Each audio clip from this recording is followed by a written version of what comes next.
Hello friend, শুভ সন্ধ্যা। তোমরা সবাই কেমন আছো? দেখো আমি এখন কি বানাচ্ছি। কালকে আমাদের এখানে শীতলা মায়ের পুজো।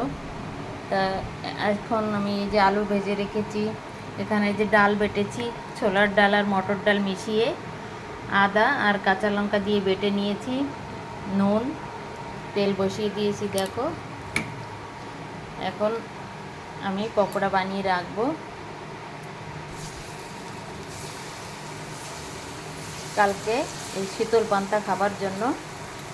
আজকে সব রেডি করে রাখছি, কারণ কি কালকে তো গ্যাস জ্বালানো যাবে না, তাই আজকে সব এখন বানিয়ে রেডি করে রাখছি। পকোড়া আলু ভাজা দিয়ে কালকে চলবে সারাদিন।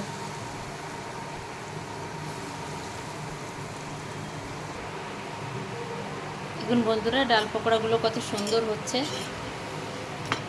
কটা নামিয়েছি আর এখানে আরও ভাজা হচ্ছে।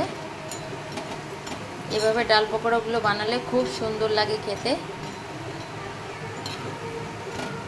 একটু মটর ডাল, একটু ছোলা ডাল, দুটো ডাল মিশিয়ে আমি বানাচ্ছি পকোড়াটা।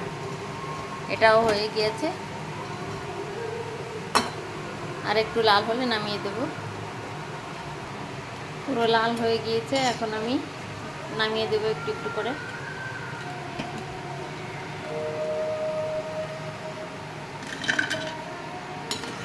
সবগুলো একইভাবে ভেজে নেব এখন। আর আমি এটা এখন খাওয়ার জন্যে বানিয়েছি এই যে আমের চাটনি, আর থাকবে সস সাথে। এটা দিয়ে এখন একটু খাবে, আর বাকি কালকে শীতল পান্তার সাথে খাওয়া হবে।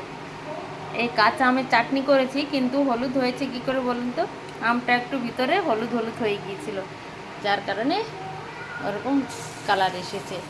আমি এই যে আবার দিয়ে দিচ্ছি, একই রকমভাবে সবই হবে, এরকম করে বানিয়ে নেব। ফ্রেন্ড, পকোড়া বানানো কমপ্লিট। এই যে এখন একটু খাচ্ছে, খাবারের জন্য আমি দিয়েছি। টমেটো সস আছে, আমের চাটনি আছে, কাঁচা আমের চাটনি, একটু কাঁচা আমগুলো হলুদ হলুদ হয়ে গিয়েছে ওটাই, আর পেঁয়াজ, ব্যাস।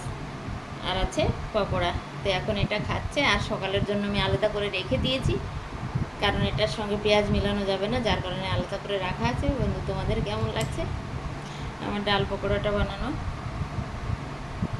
অবশ্যই বলো, ঠিক আছে? দেখো কত সুন্দর লাল লাল হয়েছে, পুরো লাল লাল করেই বানিয়েছি।